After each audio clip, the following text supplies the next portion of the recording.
سہیل راجہ بول رہی ہوں شاہپور پلگراں سے. جی جی حکومت کی ترجیحات میں سے حکومت کی ترجیحات میں سے 3 چیزوں کے لیے سوال کرنا چاہوں گی. صحت، ایجوکیشن اور کرپشن تھی میرا خیال ہے. تو صحت کے حوالے سے تو گورنمنٹ کے جتنے بھی ہاسپٹلز ہیں وہاں تو اب وہ پیسے لے رہے ہیں، سارے ٹیسٹ باہر سے کرا رہے ہیں، کچھ بھی وہ فری آف کاسٹ نہیں دے رہے.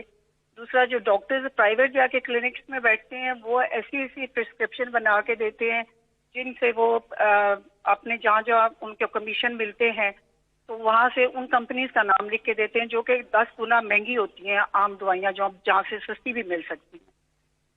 اور ایک تو وہ چیز ہے، وہ غریب بندہ تو بس ایسے ہی مر جائے گا. اور اس کے بعد کرپشن کا تو یہ حال ہو گیا کہ پہلے تو کہتے تھے کہ جی اتنے پیسوں میں یہ کام ہو جائے گا، اب سختی ہو گئی ہے کہ اب تو قیمت بھی بڑھ گئی ہے، مہنگائی بھی ہو گئی ہے، تو کچھ ہمارا بھی خیال کریں. تو اس کے لیے میں صرف پرائم منسٹر صاحب کو ان 2 چیزوں کے لیے بتاؤں گی. اور جو پھلگراں کا ایریا ہے یہاں سے ہمیں بہت محنت سے آپ لوگوں کو بہت زیادہ محنت کی اور ووٹیں دی ہیں. ہم اللہ کے آسرے پہ بیٹھے ہیں، کوئی کام ہمارا نہیں ہو رہا اس ایریا میں. خود ہی جو کرتے ہیں، گلیاں بھی خود بنا رہے ہیں، پائپ لائنز بھی خود ہی ڈال رہے ہیں، کوئی ادھر آتا ہی نہیں ہے، کوئی ہے ہی نہیں ہمارا سننے والا. تو جی اچھا، میں آپ کی یہ 3 یعنی آپ کے مختلف سوال ہیں.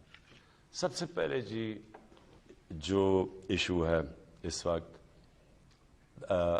ہیلتھ سیکٹر کے اندر، یہ جو آپ کہتے ہیں کہ ڈاکٹرز چارج کرتے ہیں زیادہ، یعنی وہ جو پرسکرپشن دیتے ہیں کہ ایک ہی جا کے اس فارمیسی سے لوگوں سے سمجھوتا ہوا ہوتا ہے، یہ ٹھیک آپ باتیں کہہ رہی ہیں. میں پہلے آپ کو بتا دوں کہ آپ کو اندازہ نہیں ہے کہ جو ہیلتھ سیکٹر ہے اس کے اندر جتنا بڑا انقلاب آ رہا ہے یہ پاکستان کو چینج کر دے گا بالکل. وہ کیسے آ رہا ہے؟ وہ آ رہا ہے ہیلتھ کارڈ کی وجہ سے. ہیلتھ کارڈ ہے کیا؟ پہلی دفعہ پاکستان کے اندر ہم نے 2 صوبوں کے اندر جدھر ہماری حکومت ہے، کیونکہ یہ صوبائی سبجیکٹ ہے، یاد رکھیں ہیلتھ صوبائی سبجیکٹ ہے، یہ 18th امینڈمنٹ کے بعد ہمارے پاس نہیں ہے. لیکن کیونکہ پختونخوا میں تحریک انصاف کی حکومت ہے اور پنجاب میں اور گلگت بلتستان میں، اب ہم ان 3 صوبوں کے اندر یونیورسل ہیلتھ کوریج کر رہے ہیں. مطلب یہ کہ ہر شہری کو، پنجاب میں انشاءاللہ اس سال کے اینڈ تک، پختونخوا میں ہو چکا ہے اور گلگت بلتستان میں بھی سال کے اینڈ تک ہر شہری کے پاس ہیلتھ کارڈ ہوگا. ہیلتھ انشورنس ہر خاندان کے پاس ہوگی.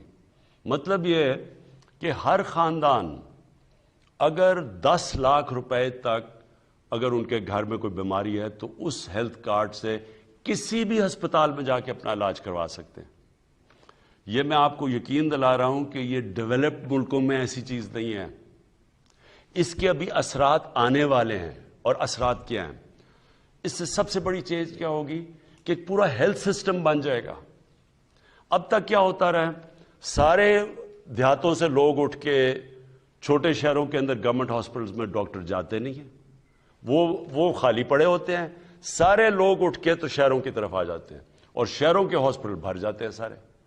یہ جو ہیلتھ کارڈ ہے اس کے علاوہ کوئی طریقہ ہی نہیں تھا ایک انقلاب لانے کا، کیونکہ ہم جو بھی کریں گورنمنٹ سرکاری سسٹم بن ایسا گیا ہے.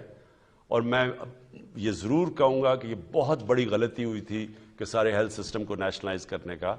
اس سے ہوا کیا کہ وہ اب پوسٹنگ ٹرانسفر ڈاکٹرز کی چلنی شروع ہو جاتی ہیں. وہ جا کے سارے کوشش کرتے ہیں بڑے بڑے شہروں میں رہیں، اور جو ڈسٹرکٹ کے ہاسپٹل ہے ادھر بڑا مشکل ہوتا ہے ڈاکٹرز لے جانا. تو اب یہ ہیلتھ کارڈ سے کیا ہوگا؟ اب پرائیویٹ سیکٹر کے ہاسپٹلز جو چھوٹے شہروں میں جاتے نہیں تھے، جو گاؤں میں نہیں جاتے تھے کیونکہ لوگوں کے پاس پیسہ نہیں تھا، اب وہ پرائیویٹ سیکٹر نے جانا شروع کر دیا ہے. ہاسپٹلز کے لیے ہم نے جو بھی اکوپمنٹ پاکستان میں نہیں بنتی ڈیوٹی فری ہم نے کر دی ہے. وہ وہاں سے باہر سے ڈیوٹی فری لا سکتے ہیں. ہم ایک اور کام کرنے جا رہے ہیں.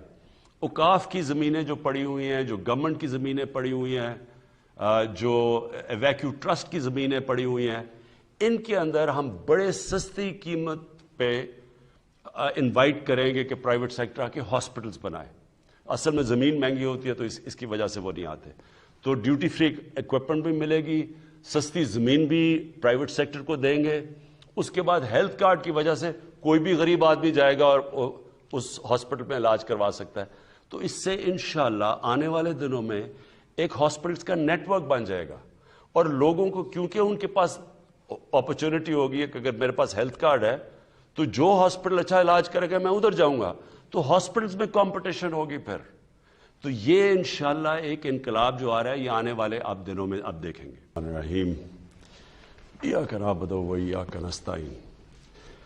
میں آپ کی کال سے پہلے بہت اہم آپ سے بات کرنا چاہتا ہوں, اور وہ ہے کہ جو کرونا کا یہ جو تیسرا ویو ہے اس کو میں آپ سب سے تاکید کرتا ہوں کہ پہلے اور دوسرے جو ویو آیا تھا, پہلا تو سب سے زیادہ آیا تھا اور دوسرا کم آیا تھا, یہ سب سے خطرناک ہے. میں آپ کو اس لیے یہ تاکید کر رہا ہوں کہ اللہ نے پاکستان پہ خاص کرم کیا, ہمیں بڑی مشکل وقت سے بچایا. اگر ہمارے اوپر ہمارا اسی طرح کا کرونا کا ویو اس طرح کا آتا جس طرح یورپ میں, جس طرح امریکہ میں, جس طرح برازیل میں, جس طرح ہندوستان میں, بلکہ ایران میں بھی اگر اس طرح کا ویو آتا اور ہمیں ریسٹرکشنز لگانی پڑتی, لاک ڈاؤن بڑی دیر تک لگانا پڑتا, تو پہلے ہمارے معاشی حالات ٹھیک نہیں تھے, تو جو اس سے غربت پھیلنی تھی پاکستان میں اور جو مشکل حالات سے گزرنا تھا, میں اس لیے کہتا ہوں کہ ہمیں ہاتھ اٹھا کے اللہ کا شکر کرنا چاہیے کہ اس نے ہمیں اس مشکل وقت سے بچایا. اب یہ جو تیسرا ویو آ رہا ہے, آج ہم بیٹھ کے کوئی نہیں کہہ سکتا کہ کدھر تک اب جائے گا. ابھی تک جو ہم دیکھ رہے ہیں, ہم پاکستان کے اندر ہی مسئلہ یہ تیسرے ویو کا نہیں ہے, ہندوستان میں بھی آیا ہوا ہے, بنگلہ دیش میں بھی آ گیا ہے, اور یورپ میں ویکسین لگانے کے باوجود انہوں نے لاک ڈاؤن کر دیا ہے.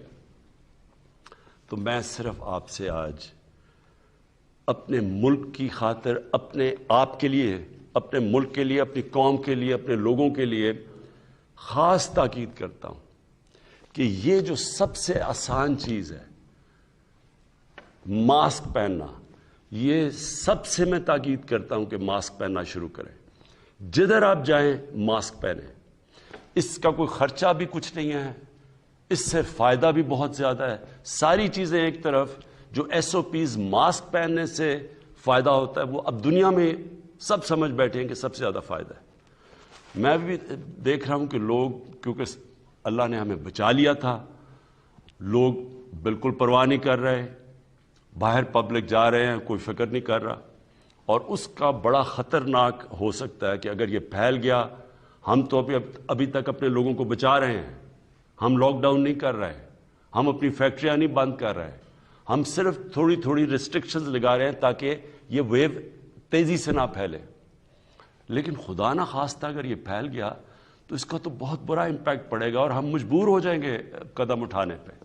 اس لیے اپنی بھی مدد کریں, اپنی قوم کی مدد کریں. یہ جو ماسک ہے یہ میں سب سے تاکید کرتا ہوں کہ ضرور پہننا شروع کریں.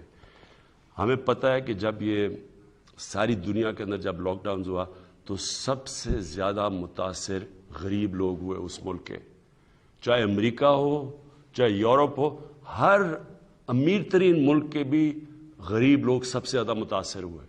اندازہ لگایا جاتا ہے کہ 15 کروڑ لوگ دنیا کے اندر غربت کی لکیر سے نیچے گئے ہیں یہ ایک سال کے اندر لاک ڈاؤنز کی وجہ سے. تو ہمارے لیے ایک ذمہ داری ہے کہ ہم پروٹیکٹ کریں اپنے غریب لوگوں کو. اس لیے میں شروع اس سے کرتا ہوں کہ سب جدھر آپ جائیں, خاص طور پہ بند کمروں میں ماسک پہنیں, بسز میں بیٹھیں, گاڑیوں میں بیٹھیں, جدھر بھی پبلک ہو ماسک ضرور پہنیں.